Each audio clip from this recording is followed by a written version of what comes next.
La Guinée et Haïti partagent une histoire commune en tant que premiers champions de l'indépendance, mais tous deux sont qualifiés par certains analystes d'État faibles et fragiles, ce qui soulève des questions sur les raisons pour lesquelles ces nations ont du mal à progresser.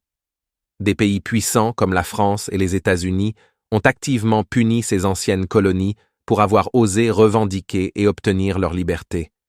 Il est clair dès le départ que la responsabilité de sortir Haïti et la Guinée de leur situation actuelle incombe à leurs dirigeants respectifs. Cependant, cette analyse est trop simpliste, comme le note l'historienne Marlène Do en soulignant les ingérences répétées des puissances étrangères, empêchant Haïti de commercer et d'interagir librement, même après son indépendance. Le scénario avec la Guinée de Sékou Touré en 1958 illustre cette approche punitive, où malgré l'indépendance vis-à-vis de la France, le pays continuait à subir des charges externes significatives, entravant les efforts des dirigeants successifs pour développer ces nations. Haïti a proclamé son indépendance le 1er janvier 1804, à la suite d'une guerre de libération brutale, devenant le premier État noir de l'histoire mondiale. La France, ainsi que d'autres puissances coloniales comme les États-Unis, l'Espagne, le Portugal, les Pays-Bas et la Grande-Bretagne. Tous des nations esclavagistes à l'époque n'ont jamais accepté l'indépendance d'Haïti.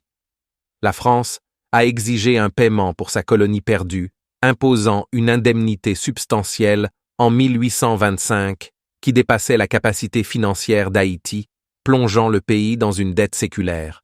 Ce fardeau a étouffé la croissance économique, laissant Haïti lutter avec des ressources ravagées par la guerre, des revenus en baisse et des prix du café, crucial pour son économie, en déclin.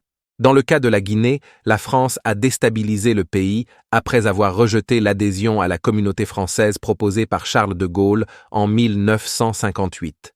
Ce rejet remettait en question la suprématie coloniale française, incitant la France à saper la stabilité de la Guinée, afin d'empêcher son influence de se propager à d'autres colonies africaines. Les conséquences économiques ont été graves, avec une dévaluation importante de la monnaie guinéenne, illustrant l'impact durable de ces actions de déstabilisation. Les conséquences de ces interventions historiques soulèvent des doutes sur la possibilité pour la Guinée et Haïti de mieux s'en sortir sans déstabilisation externe.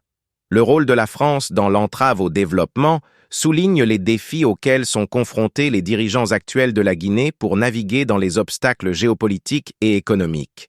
En fin de compte, la responsabilité de surmonter ces héritages punitifs incombe aux dirigeants actuels de la Guinée et d'Haïti, chargés de sortir leur nation des marasmes géopolitiques et économiques créés par